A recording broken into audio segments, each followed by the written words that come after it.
Within this square is a small triangle pointing downward from a column of energy representing the Sushumna. This represents the earth-oriented downward force of the chakra.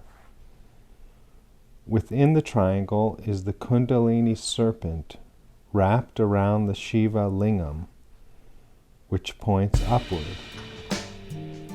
This chakra is the home and resting place of Kundalini.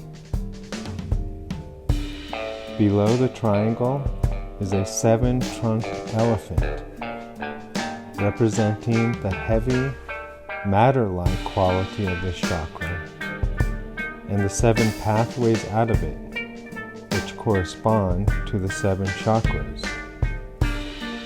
We may also associate the elephant-headed god, Ganesha, Lord of Obstacles, with this center, as he is grounded and happy with his physicality.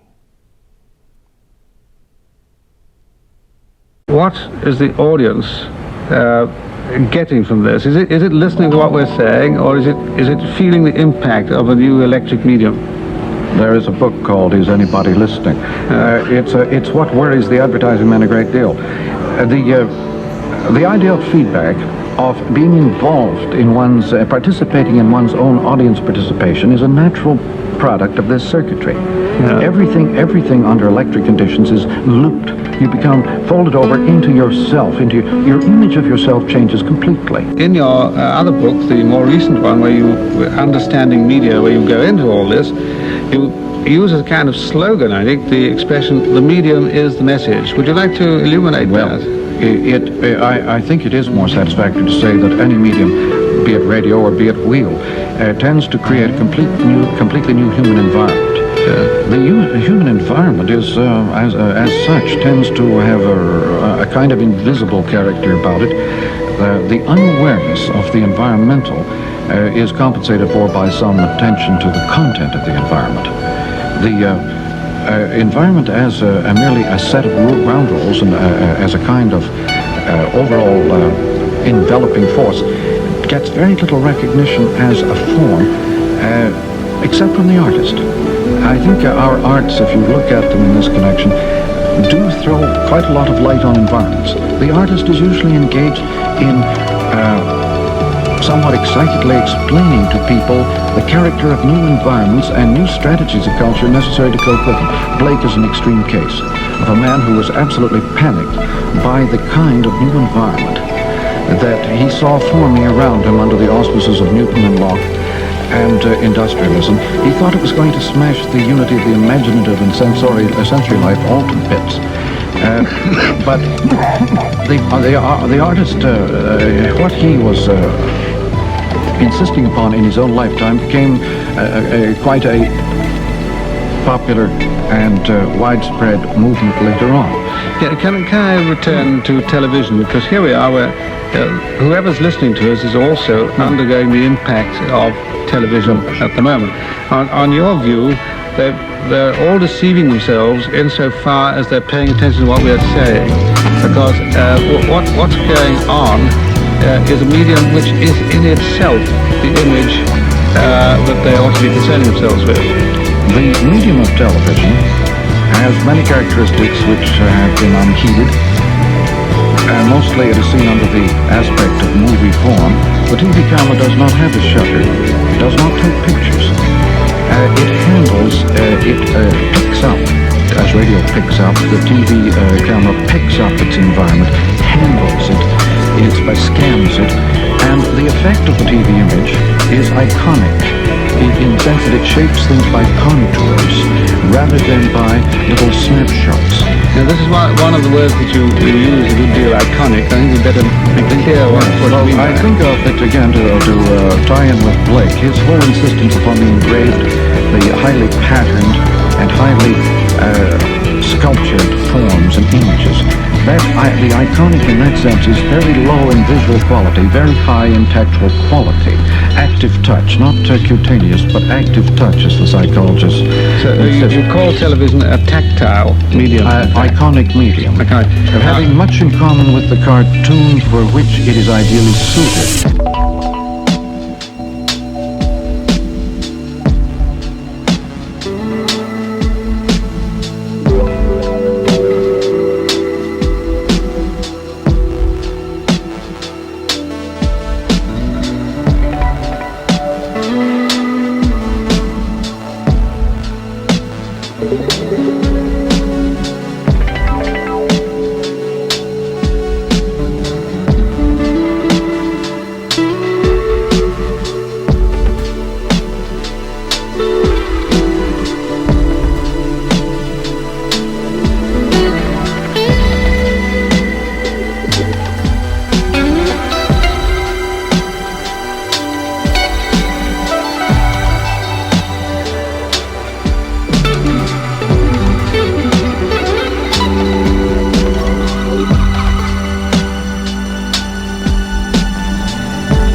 can't describe to you the feeling that it gives you when your son says to you, "Can't you feel it? God is everywhere.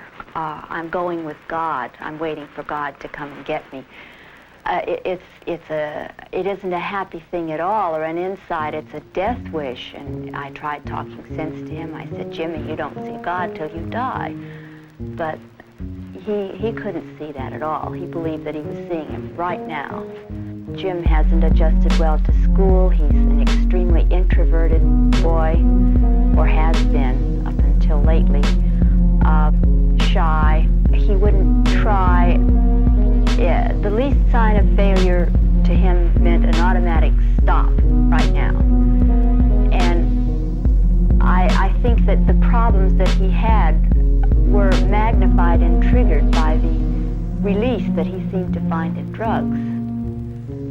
And I feel as though that this is, many of the children today are doing this type of thing, and if it could be stressed that this is a medical problem and not a criminal problem, I believe that parents would be on the telephone calling somebody as soon as they found illegal material around the house, which they don't do now because they're afraid they're sending their sons and daughters to jail.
Beautiful. Why are you here?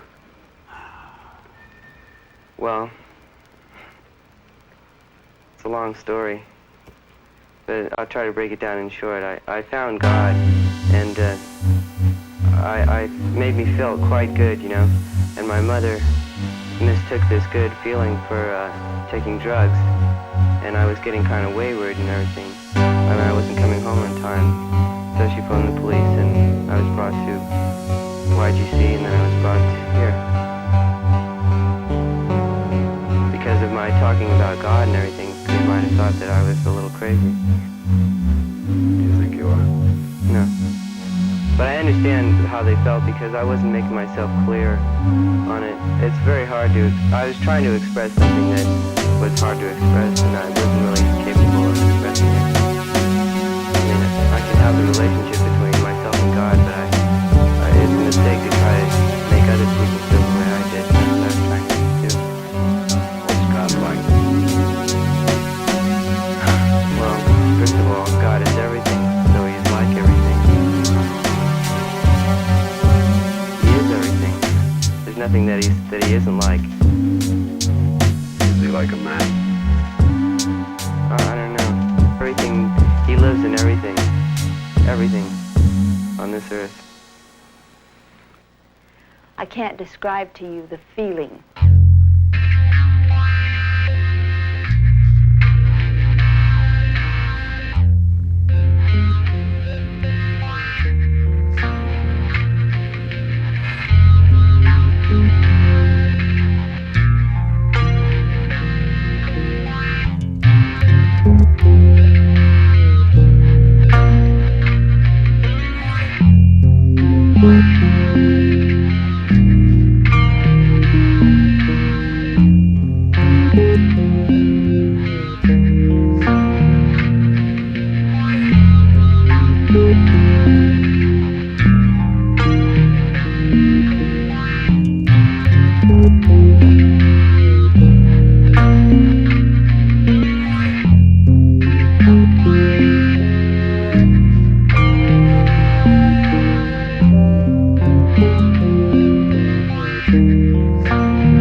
Oh, but the dangerous people are beautiful too. They're dangerous, sure, but they're still beautiful.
musicians that are playing rock and roll, they know where you're at, you know where your mind's at, and they're playing for you, to you. Their music will get to you and reach you, and the colors will flash, and the sounds will embrace you, and it's beautiful. It's the birds.